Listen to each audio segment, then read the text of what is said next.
Call your parents immediately. இப்பயே உங்கள் அம்மாவை உடனே இங்கே வர சொல்லு. நான் பார்த்தே ஆகணும். நீ என்ன குறும்பு பண்ணுறன்னு நான் உங்கள் அம்மா கிட்ட சொல்லணும். அம்மா உன்னை மிஸ்ஸு கூப்பிட்டுட்டு வர சொன்னாங்க. உடனே வரணும்னு சொன்னாங்க. எதுக்கு எதுக்கு உடனே உன்னை பார்க்கணும்னு சொன்னதுக்கு காரணம் என்ன? எதுக்கு நீ என்ன குறும்பு பண்ண? நான் எந்த குறும்புமே பண்ணலம்மா. இன்னைக்கு நீங்கள் எனக்கு ஸ்கூலுக்கு போகும்போது என்னம்மா சொல்லி அனுப்புனீங்க? எக்ஸாம்னு சொல்லவும் நல்லா பார்த்து எழுது அப்படின்னு சொல்லி அனுப்புனீங்களம்மா. அதுதாம்மா நான் செஞ்சேன். அதுக்கு டீச்சர் என்னை அடிச்சு போட்டாங்கம்மா. டீச்சர் என்னை அடிச்சு போட்டாங்கம்மா. ஏன் டீச்சர் என் பொண்ணு நல்லா பார்த்து எழுதுன்னு நான் தானே சொல்லி அனுப்புனேன். அதுக்கு ஏன் டீச்சர் என் பொண்ணை அடிச்சிங்க? அதுவும் ஒரு தப்பா பார்த்து எழுதுறது?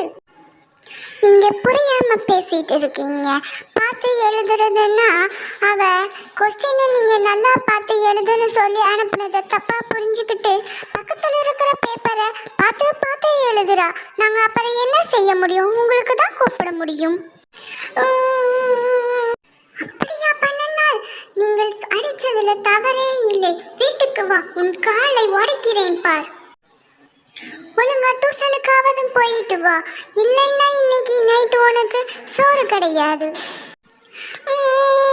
டியூஷனுக்கா? நான் டியூஷனுக்கும் போக மாட்டேன். அங்கே போனாலும் என்ன டீச்சர் அப்பா பாரு பிடிச்ச அடி அடின்னு அடிச்சுக்கிட்டே இருக்கிறாங்க. நான் போகவே மாட்டேன். ஏன் டியூஷன் போக மாட்டாய்? வா, உன்னை டியூஷன் டீச்சர் ஏன் அடிச்சாங்கன்னு போய் டியூஷன் டீச்சர் கிட்ட இப்பயே கேட்கலாம். டீச்சர், என் பொண்ணை எதுக்கு நீங்க அடிச்சீங்க? அடிச்சதான் என்கிட்ட சொன்னாலே. ஆமா, உங்க பொண்ணை நான் அடிச்சேன். அதை என்ன பண்ணனான்னு கேளுங்க. அதை முதல்ல கேட்டீங்களா? அது ஒன்றும் இல்லைம்மா. நேற்று டீச்சர் எனக்கு ஏபிசிடி சொல்லி கொடுத்தாங்கல்ல, அது மொத்தம் எத்தனை எழுத்துன்னு என்கிட்ட கேட்டாங்க. நான் 4 எழுத்துன்னு சரியா தாம்மா சொன்னேன். ஆனால் டீச்சர் என்ன அடிச்சு போட்டாங்கம்மா. நீயே சொல்லுமா. ABCD மொத்தம் 4 எழுத்து தானம்மா. இவங்க என்னமோ தப்பு தப்பா 26 எழுத்துன்னு எனக்கு சொல்லி கொடுக்க. அது நான் சொன்னதுக்கு டீச்சர் என்ன அடிச்சு போட்டாங்க. ஓ கடவுளே, உன்னை நான் என்ன செய்வேன்றதே தெரியவில்லை. நீ படிப்பதற்கும் லாய்க்கில்லை, பரீட்சை எழுதுவதற்கும் லாய்க்கில்லை.